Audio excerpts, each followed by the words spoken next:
নমস্কার বন্ধুরা, আজকে বাঙালি স্টাইলে আমরা বানাবো আজকে কচি পাঁঠার একদম ঘরোয়া পদ্ধতি। মটন ঘিতে পেঁয়াজটা পুরো একদম লাল লাল করে ভাজবো। তারপরে 1 কিলো পাঁঠার মাংস সকালে কিনে এনেছিলাম, ওটাকে ভালো করে ফ্রাই করে করব কচি পাঁঠার কষা।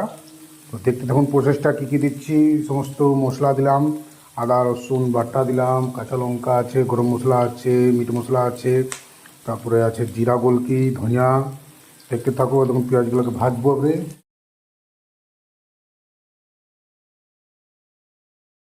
পাচ্ছেন বন্ধুরা, ম্যারিনেট করা মাংসটা দিয়ে দিলাম কড়াইটাতে, আর ফুটছে। এখন একটু ফুটতে আর কষতে অল্প সময় লাগবে, একা মানুষ তো করছি। আর তারপরে আমি পরে পরে যেটা প্রসেসগুলো দেখাবো, আশা করি আপনাদের ভালো লাগবে।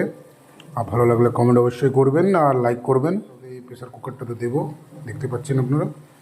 মিক্সিতে এটা মশলাটা করেছিলাম, আর এতে শুকনো মশলা যত আছে আপনার, এই যে জিরা গোলকি এটা আছে, এটা তো গরম মশলা, মিট মশলা, এখন মটন ঘিটা দিয়েছি।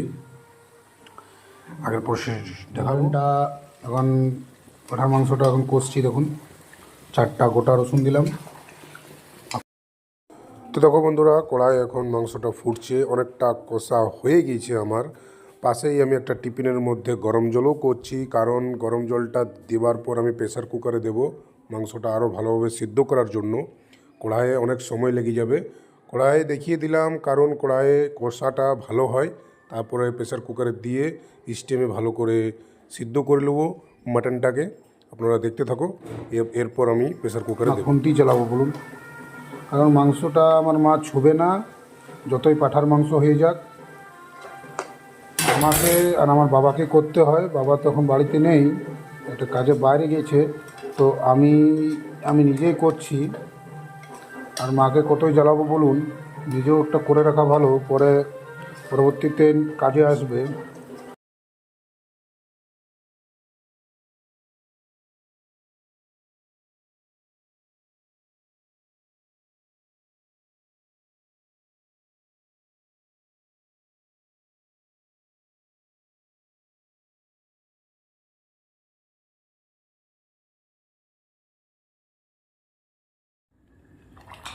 প্রেসার কুকারে দিয়ে দিলাম, কারণ মাংসটা পুরো ড্রাই হয়ে গিয়েছিলো, পুরো কষে গরম জলটা ফুটিয়েছিলাম, ওটা দিয়ে প্রেসার কুকারে দিয়ে দিয়েছি। তখন প্রেসার কুকারটাতেও কেমন ফুটছে, বক বক করে একদম ফুটছে।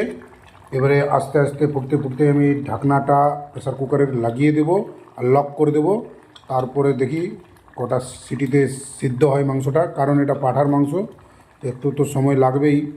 তো আমি তাও জলদি করছি, দেখি কি হয়, টেস্ট কেমন আসে না আসে তো পরে বোঝা যাবে। তো আপনাদের কেমন লেগেছে এই ভিডিওটা প্লিজ কমেন্ট করে জানাবেন। আর বাংলাতে করলাম, কারণ আমরা বাঙালি, আর এটা বাঙালি রান্না, বাঙালির পদ্ধতিতে রান্না।